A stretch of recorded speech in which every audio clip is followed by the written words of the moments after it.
Paper 27, Ministry of the Primary Supernaphim. Primary Supernaphim are the supernal servants of the deities on the eternal Isle of Paradise. Never have they been known to depart from the paths of light and righteousness. The roll calls are complete. From eternity, not one of this magnificent host has been lost. These high Supernaphim are perfect beings, supreme in perfection. But they are not absonite, neither are they absolute. Being of the essence of perfection, these children of the infinite Spirit work interchangeably and at will in all phases of their manifold duties.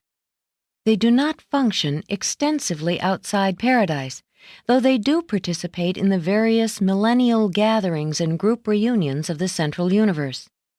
They also go forth as special messengers of the deities, and in large numbers they ascend to become technical advisors. Primary Supernaphim are also placed in command of the seraphic hosts ministering on worlds isolated because of rebellion.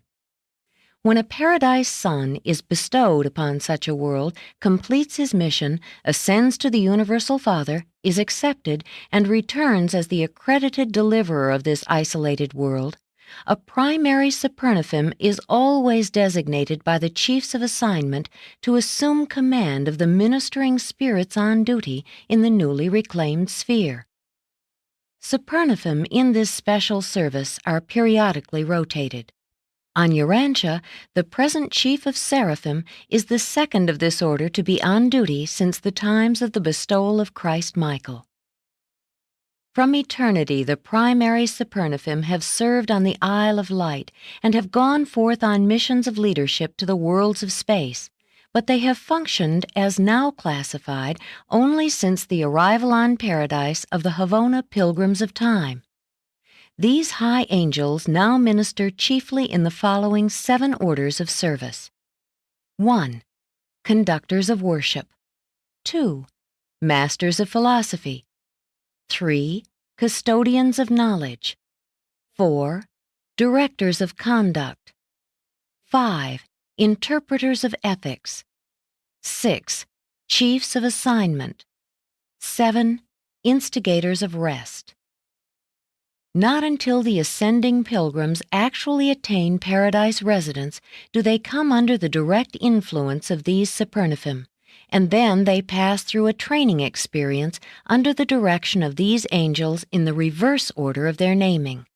That is, you enter upon your paradise career under the tutelage of the instigators of rest, and after successive seasons with the intervening orders, finish this training period with the conductors of worship.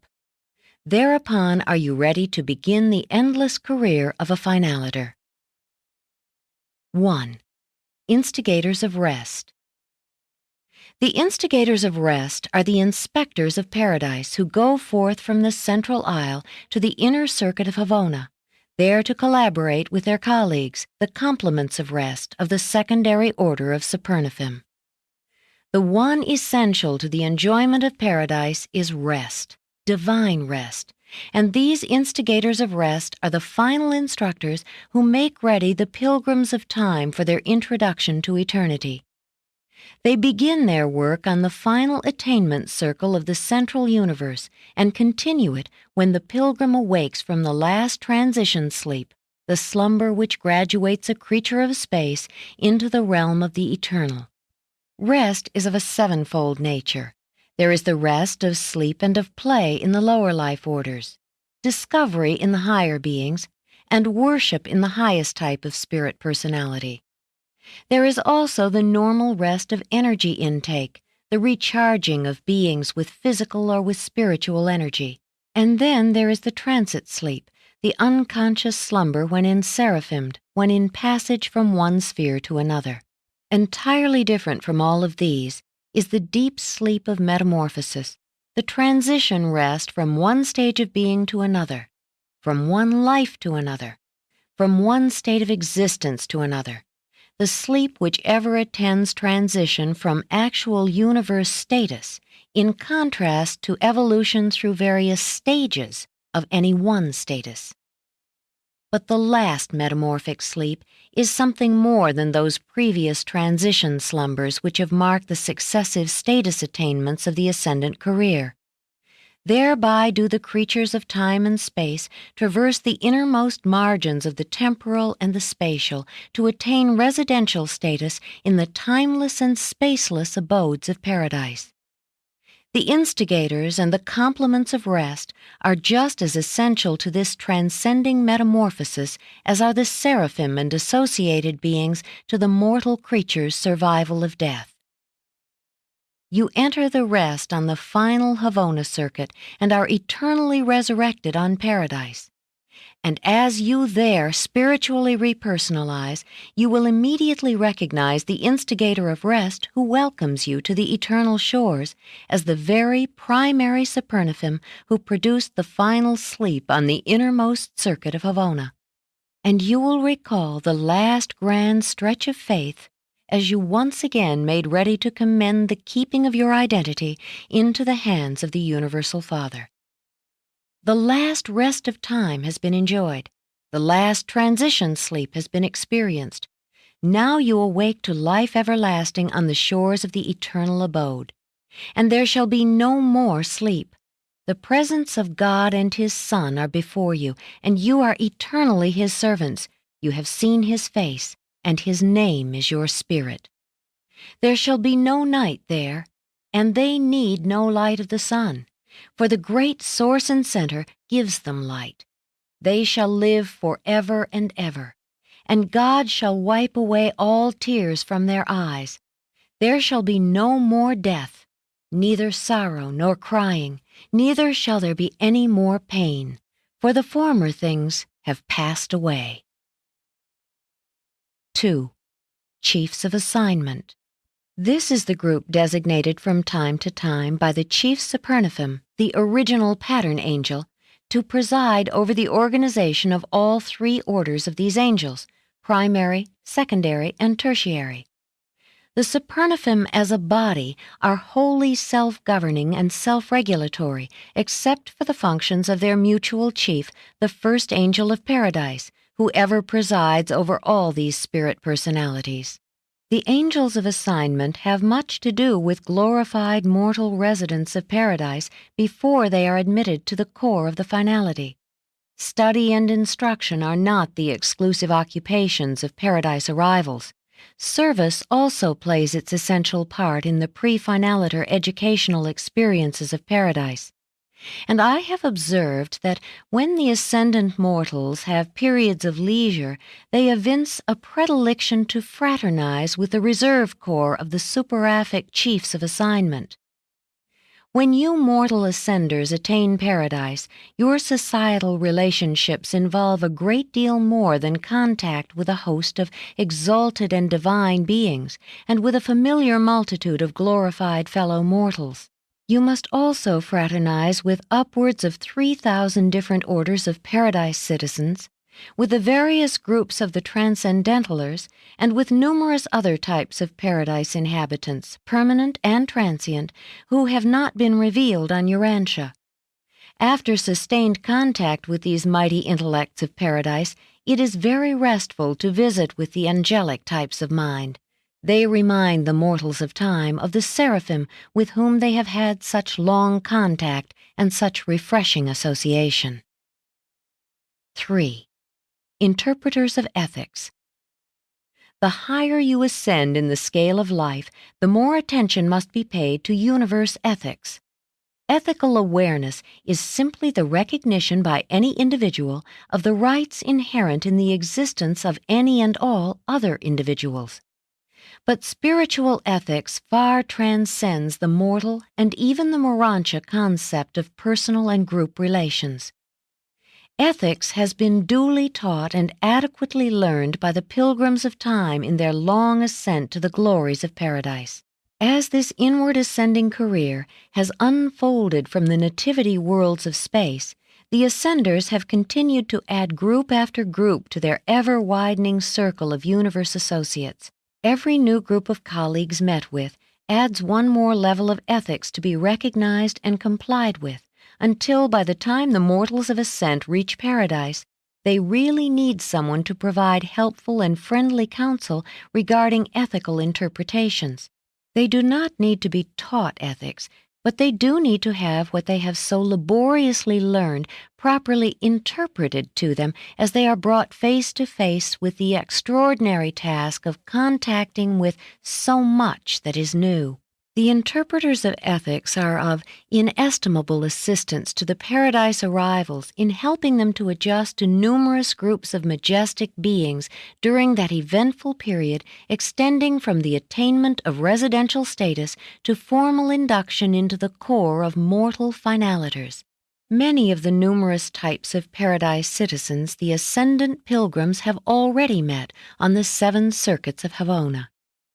The glorified mortals have also enjoyed intimate contact with the creature trinitized sons of the conjoint core on the inner Havona circuit, where these beings are receiving much of their education. And on the other circuits, the ascending pilgrims have met numerous unrevealed residents of the Paradise Havona system who are there pursuing group training in preparation for the unrevealed assignments of the future. All these celestial companionships are invariably mutual. As ascending mortals, you not only derive benefit from these successive universe companions and such numerous orders of increasingly divine associates, but you also impart to each of these fraternal beings something from your own personality and experience which forever makes every one of them different and better for having been associated with an ascending mortal from the evolutionary worlds of time and space. 4. Directors of Conduct. Having already been fully instructed in the ethics of Paradise relationships, neither meaningless formalities nor the dictations of artificial castes, but rather the inherent proprieties, the ascendant mortals find it helpful to receive the counsel of the superaphic directors of conduct, who instruct the new members of Paradise Society in the usages of the perfect conduct of the high beings who sojourn on the central isle of light and life. Harmony is the keynote of the central universe, and detectable order prevails on Paradise. Proper conduct is essential to progress by way of knowledge, through philosophy, to the spiritual heights of spontaneous worship.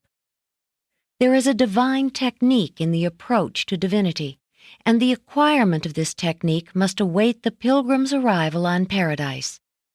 The spirit of it has been imparted on the circles of Havona, but the final touches of the training of the pilgrims of time can be applied only after they actually attain the Isle of Light.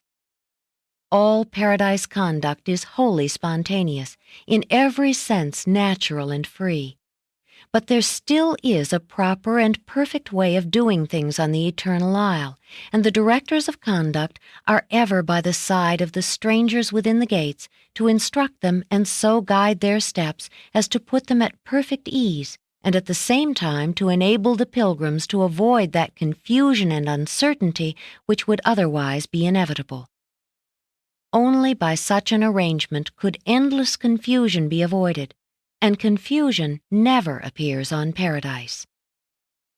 These directors of conduct really serve as glorified teachers and guides. They are chiefly concerned with instructing the new mortal residents regarding the almost endless array of new situations and unfamiliar usages. Notwithstanding all the long preparation therefore and the long journey thereto, Paradise is still inexpressibly strange and unexpectedly new to those who finally attain residential status. 5. The Custodians of Knowledge. The superaphic custodians of knowledge are the higher living epistles known and read by all who dwell on Paradise. They are the divine records of truth, the living books of real knowledge. You have heard about records in the Book of Life. The custodians of knowledge are just such living books, records of perfection imprinted upon the eternal tablets of divine life and supreme surety. They are, in reality, living automatic libraries. The facts of the universes are inherent in these primary Supernaphim, actually recorded in these angels. And it is also inherently impossible for an untruth to gain lodgment in the minds of these perfect and replete repositories of the truth of eternity and the intelligence of time. These custodians conduct informal courses of instruction for the residents of the Eternal Isle, but their chief function is that of reference and verification. Any sojourner on Paradise may at will have by his side the living repository of the particular fact or truth he may wish to know. At the northern extremity of the isle, there are available the living finders of knowledge, who will designate the director of the group holding the information sought, and forthwith will appear the brilliant beings who are the very thing you wish to know. No longer must you seek enlightenment from engrossed pages. You now commune with living intelligence face to face. Supreme knowledge you thus obtain from the living beings who are its final custodians. When you locate that Supernaphim who is exactly what you desire to verify, you will find available all the known facts of all universes. For these custodians of knowledge are the final and living summaries of the vast network of the recording angels, ranging from the seraphim and Supernaphim of the local and superuniverses to the chief recorders of the tertiary Supernaphim in Havona. And this living accumulation of knowledge is distinct from the formal records of Paradise, the cumulative summary of universal history. The wisdom of truth takes origin in the divinity of the central universe, but knowledge, experiential knowledge, largely has its beginnings in the domains of time and space. Therefore, the necessity for the maintenance of the far-flung superuniverse organizations of the recording seraphim and Supernaphim sponsored by the celestial recorders. These primary Supernaphim, who are inherently in possession of universe knowledge, are also responsible for its organization and classification. In constituting themselves the living reference library of the universe of universes, they have classified knowledge into 7 grand orders, each having about 1 million subdivisions. The facility with which the residents of Paradise can consult this vast store of knowledge is solely due to the voluntary and wise efforts of the custodians of knowledge.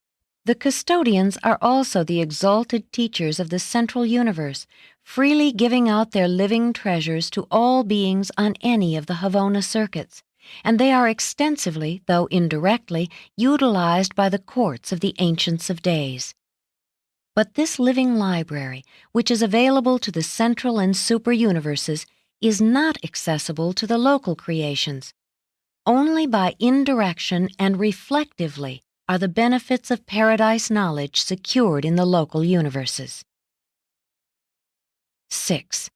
Masters of Philosophy. Next to the supreme satisfaction of worship is the exhilaration of philosophy. Never do you climb so high or advance so far that there do not remain 1,000 mysteries which demand the employment of philosophy in an attempted solution. The master philosophers of Paradise delight to lead the minds of its inhabitants, both native and ascendant, in the exhilarating pursuit of attempting to solve universe problems. These superaphic masters of philosophy are the wise men of heaven, the beings of wisdom who make use of the truth of knowledge and the facts of experience in their efforts to master the unknown. With them, knowledge attains to truth and experience ascends to wisdom. On Paradise, the ascendant personalities of space experience the heights of being. They have knowledge. They know the truth. They may philosophize, think the truth. They may even seek to encompass the concepts of the ultimate and attempt to grasp the techniques of the absolutes.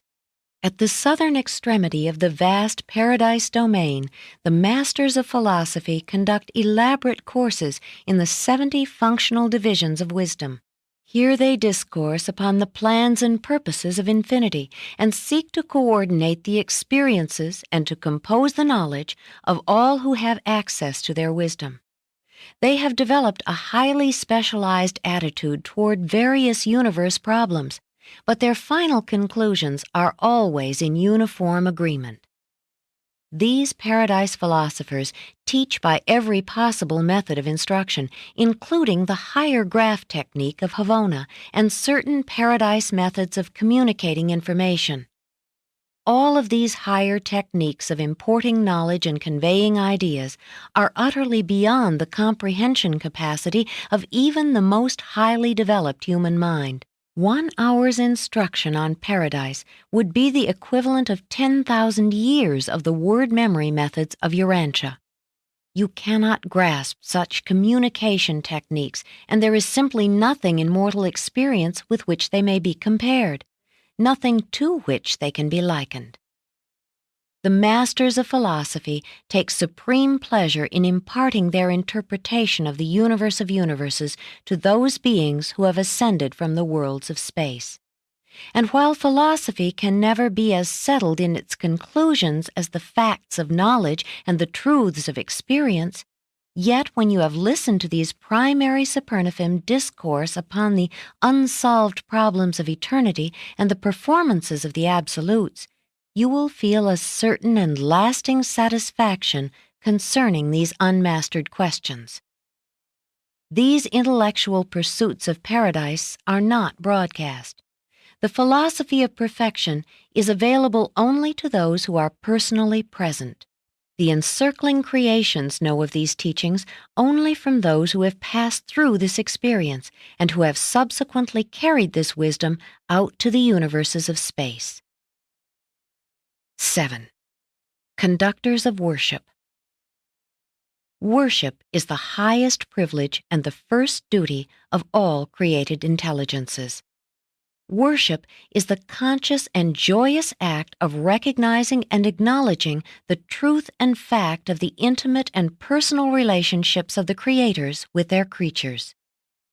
The quality of worship is determined by the depth of creature perception.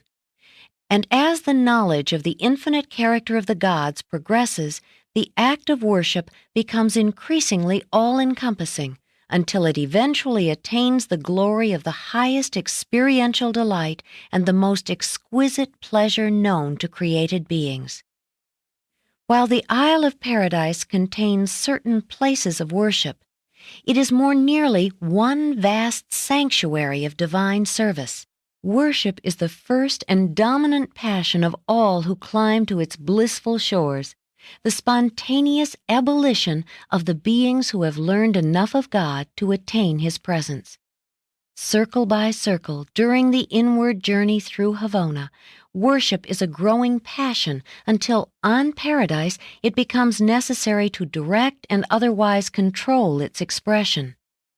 The periodic, spontaneous, group, and other special outbursts of supreme adoration and spiritual praise enjoyed on Paradise are conducted under the leadership of a special corps of primary Supernaphim.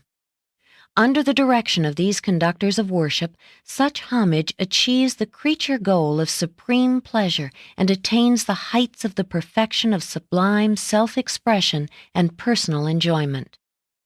All primary Supernaphim crave to be conductors of worship, and all ascendant beings would enjoy forever remaining in the attitude of worship did not the chiefs of assignment periodically disperse these assemblages. But no ascendant being is ever required to enter upon the assignments of eternal service until he has attained full satisfaction in worship. It is the task of the conductors of worship so to teach the ascendant creatures how to worship that they may be enabled to gain this satisfaction of self-expression and at the same time be able to give attention to the essential activities of the Paradise regime. Without improvement in the technique of worship, it would require hundreds of years for the average mortal who reaches Paradise to give full and satisfactory expression to his emotions of intelligent appreciation and ascendant gratitude. The conductors of worship open up new and hitherto unknown avenues of expression so that these wonderful children of the womb of space and the travail of time are enabled to gain the full satisfactions of worship in much less time. All the arts of all the beings of the entire universe, which are capable of intensifying and exalting the abilities of self-expression and the conveyance of appreciation, are employed to their highest capacity in the worship of the Paradise deities. Worship is the highest joy of Paradise existence.